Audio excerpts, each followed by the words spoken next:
ডিমৌত সদৌ আদিবাসী ছাত্ৰ সন্থাৰ বিশেষ সভা সদৌ আদিবাসী ছাত্ৰ সন্থা ডিমৌ আঞ্চলিকৰ অন্তৰ্গত খঙিয়াল লাওচান প্ৰাথমিক সমিতিৰ উদ্যোগত বিশেষ সভা অনুষ্ঠিত হয়। চাহ শ্ৰমিক আৰু ছাত্ৰ সমাজৰ বিভিন্ন সমস্যা সন্দৰ্ভত অনুষ্ঠিত হোৱা এই সভাত বাগিচাৰ অৰ্ধশতাধিক ছাত্ৰ ছাত্ৰী উপস্থিত থাকে। চাহ শ্ৰমিকসকলে বাগিচাৰ চিকিৎসা গৃহ মেৰামতি এম্বুলেন্স সুবিধা আৰু খাদ্য সামগ্ৰীৰ গুণগত মান আদি বিষয়ত বিভিন্ন দাবী উত্থাপন কৰে। সভাত শিল্পী নায়ক খৰাখাট প্ৰাথমিক সমিতিৰ সভাপতি দুবৰী পাণ্ডৱ খঙিয়া প্ৰাথমিক সমিতিৰ সম্পাদিকা আৰু ডিমৌ আঞ্চলিকৰ সহকাৰী সম্পাদক জিতেন দাস উপস্থিত থাকে। উল্লেখযোগ্য দাবীসমূহৰ ভিতৰত আছে খঙিয়াৰ লাওজান শাখাত জৰুৰীকালীন এম্বুলেন্সৰ ব্যৱস্থা, খঙিয়া চিকিৎসালয়ত চিকিৎসক আৰু নাৰ্ছৰ নিযুক্তি, চাহ শ্ৰমিকৰ বাসগৃহ মেৰামতি, জিৰণি ঘৰ নতুনকৈ নিৰ্মাণ, নাম কৰ্তন হোৱা শ্ৰমিকৰ PF আৰু গ্ৰেচুইটি শীঘ্ৰে আদায় আৰু উন্নতমানৰ চাউল আৰু আঠা বিতৰণ নিশ্চিত কৰা। ডিমৌৰ পৰা শিৱকুমাৰ চৌহানৰ report, north east frontier news. বহুতো সমস্যা আলোচনা কৰিলোঁ। আমাৰ খঙিয়া লাওজান উদ্যোগত এখন এম্বুলেন্সৰ অসুবিধা।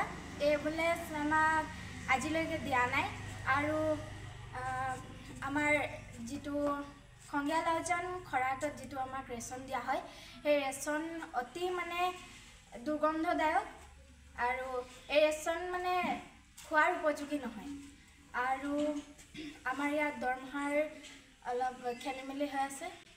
দৰমহা এইটো যিটো দৰমহা যিদিনা দিয়ে সেই পেজ স্লিপ এখন দিব লাগে, এইখন নিদিয়ে ন? দিয়া নাই আজিলৈকে।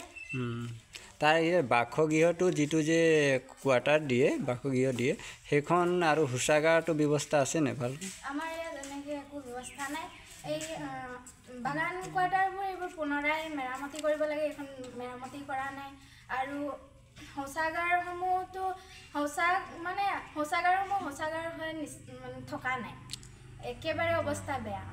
আৰু কেৰেজ ঘৰবোৰতো একো অৱস্থা নাইকিয়া। সিহঁতি যদি ভাত খাব বহে তাত বৰষুণ দিয়ে, যোনদিনা বৰষুণ দিয়া দিনা সিহঁতি যদি তাত ভাত খাব সোমায়, ভাত খাবলৈ সিহঁতি সুবিধা নাপায়।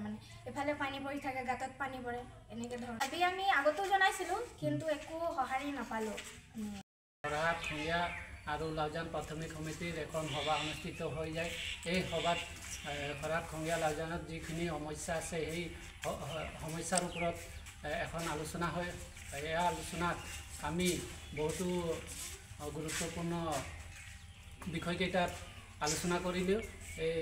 মই বিশেষকৈ দুটামানহে সমস্যাৰ ওপৰত ক'ব বিচাৰিছোঁ। আমাৰ লাওজান ডিভিজনত এখন এম্বুলেন্স নাই। এই গতিকে আমি মেনেজাৰক এখন স্মাৰক পত্ৰও দিছিলোঁ।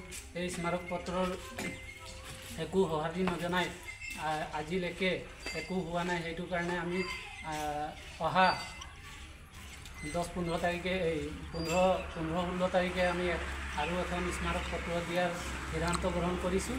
এই সিদ্ধান্ত আমি খৰাহাট খঙিয়া আৰু লাওজান প্ৰাথমিক সমিতিৰ উদ্যোগত প্ৰেৰণ কৰিম।